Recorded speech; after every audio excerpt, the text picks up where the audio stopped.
মই ধন্যবাদ জ্ঞাপন কৰিছো আৰু অংকুপান দিন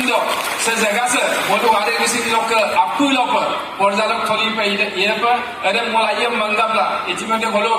বা মাননীয় মন্ত্রী রণেশ পেগু ডাঙৰীয়া দুদু যে গলো কবা মিশন বসুন্ধরা দল গলো আমঙ্করি সব आपको जो पत्तम दिए গতিকে গল आपको मंगाबला হুপাকে সরকার से হুপাকে গলো নিগম से जी ধরনে গলো উত্তৰণৰ বাবে গলো সুবিধা কৰি দিছে এনে বল मंगाबला অংকুপান দিন আইও গলো মাননীয় মুখ্যমন্ত্রী আশীর্বাদ को बिना आपको काम यापा काइको वक्तव्य लिप्त बन्दा मोलु पास ada mau mengira kalau aku ya mau kumpul ya ধন্যবাদ জনাই মোৰ সব বক্তব্য সামৰিছো ধন্যবাদ কদম ৰাজহ চক্ৰৰ অধীনত কঠালগুৰি গাঁৱৰ 5গৰাকীকৈ ব্যক্তিক ভূমি পট্টা প্ৰদান কৰিব শ্ৰীমতী মীনা বসুমতাৰী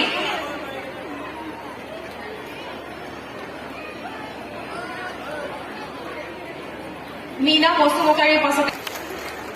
তাৰ পাছতে সুমিত্ৰা নাথৰ পাছত বেনুধৰ কাকতি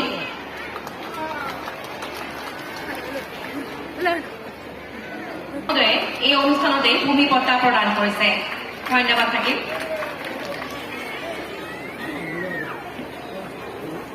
তিনিশ 48 কোটি টকা ব্যয় সাপেক্ষে ঘুণাসুতি সোৱণশিৰি নদীৰ ওপৰত নিৰ্মাণ কৰা হ'ব উত্তৰ লখিমপুৰ ঘুণাসুতি সংযোগী পকী দলং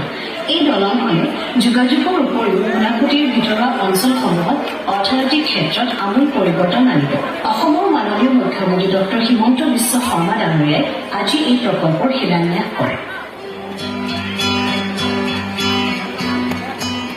NHPCৰ সোৱণশিৰি নামনি অংশৰ সুৰক্ষা আঁচনি চতুৰ্থ পৰ্যায়ৰ অধীনত আবণ্টিত 189.5 কোটি টকাৰ পুঁজি ব্যয় সাপেক্ষে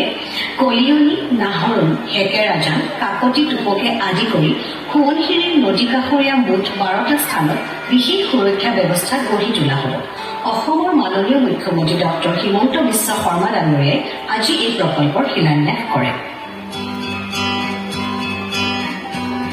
লখিমপুৰ জিলাৰ সাবতীত প্ৰথম পৰ্যায়ত প্ৰায় 50 কোটি আৰু দ্বিতীয় পৰ্যায়ত পুনৰ 50 কোটি টকাৰ ব্যয় সাপেক্ষে নিৰ্মাণ কৰা হ'ব জিলা ক্ৰীড়া প্ৰকল্প